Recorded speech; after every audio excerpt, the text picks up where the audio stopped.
আজ আমি আপনাদেরকে বানিয়ে দেখাবো সামান্য পরিমাণ গোবিন্দভোগ চাল দিয়ে নিরামিষ কাঁচকলার একটা রেসিপি।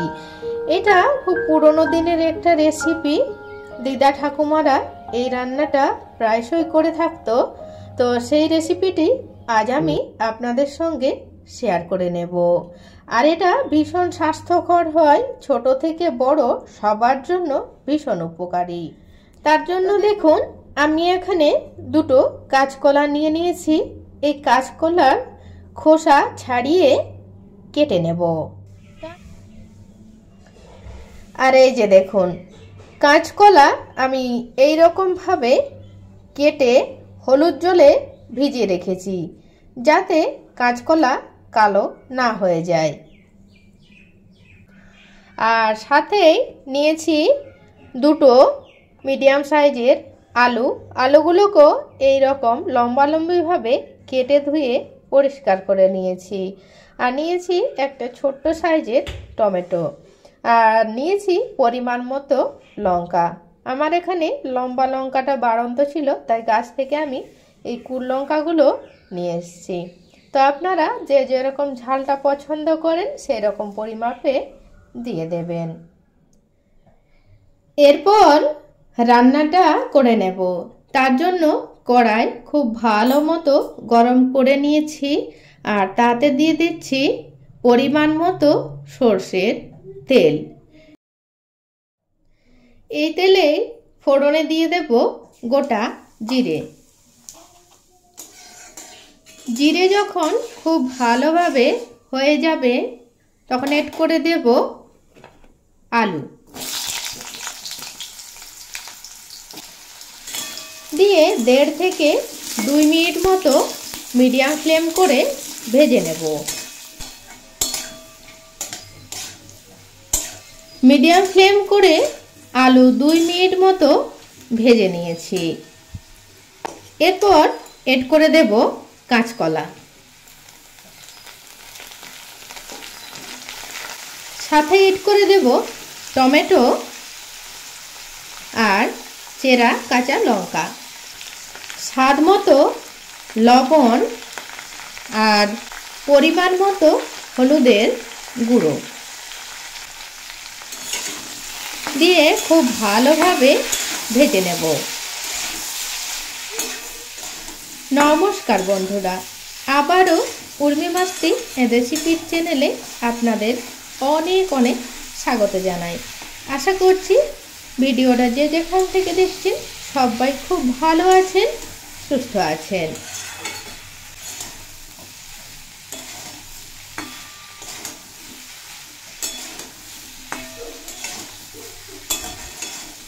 কাঁচকলার এই রেসিপিটি খুবই স্বাস্থ্যকর, ছোট থেকে বড় সবার জন্যই ভীষণ উপকারী। তো আপনারা অবশ্যই একবার হলেও এই রকম পুরনো দিনের এই রেসিপিটি বানিয়ে খেয়ে দেখতে পারেন। যারা কাঁচকলা খেতে পছন্দ করেন না তারাও কিন্তু খেয়ে নেবেন। মিডিয়াম ফ্লেমে সমস্ত উপকরণ 5-6 মিনিট মতো ভেজে নিয়েছি। এরপর এড করে দেব পরিমাণ মতো গরম জল। যে কোনো রান্নাতে গরম জল ব্যবহার করলে রান্না যেমন তাড়াতাড়ি হয়, খেতেও বেশ টেস্টি হয়। তো আমি এখানে আমার পরিমাণ অনুযায়ী গরম জল দিয়ে দিয়েছি। আপনারা যে যেরকম ঝোল রাখতে চান সেই পরিমাপে জলটা দিয়ে দেবেন। এরপর দিয়ে দেব ঢাকা দিয়ে ততক্ষণ পর্যন্ত হতে দেব যতক্ষণ না পর্যন্ত কাঁচকলা আর আলু ভালো মতো সিদ্ধ হয়ে যাচ্ছে। আর অন্যদিকে ততক্ষণে আমি এই রান্নার জন্য একটা মশলা রেডি করে নেব। তার জন্য কড়াই ভালো মতো গরম করে নিয়েছি, আর তাতে দিয়ে দিচ্ছি 1 বড় চামচ মতো গোবিন্দভোগ চাল আর 1 ছোট চামচ গোটা জিরে। এগুলো শুকনো খোলাতে খুব ভালোভাবে ভেজে নেব। যখন খুব সুন্দর একটা সুগন্ধ ছাড়বে তখন নামিয়ে গুঁড়ো করে নেব। এই রান্নাতে আর অন্য মশলার ব্যবহার করব না, শুধু এই মশলাটা দিয়েই খেতে দুর্দান্ত টেস্টি হবে। যদি কেউ কখনো না খেয়ে থাকেন অবশ্যই বানিয়ে খেয়ে দেখবেন। খেতে ভীষণ টেস্টি হয় আর খুব স্বাস্থ্যকর।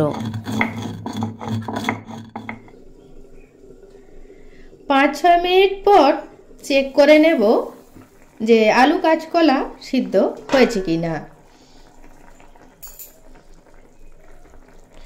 আলু খুব ভালো মতো সিদ্ধ হয়ে গেছে আর দেখুন কাঁচকলাও খুব ভালোভাবে সিদ্ধ হয়ে গেছে। এরপর ভাজা জিরে আর গোবিন্দভোগ চালের গুঁড়ো যেটা আমি রেডি করে নিলাম সেটা এড করে দেব।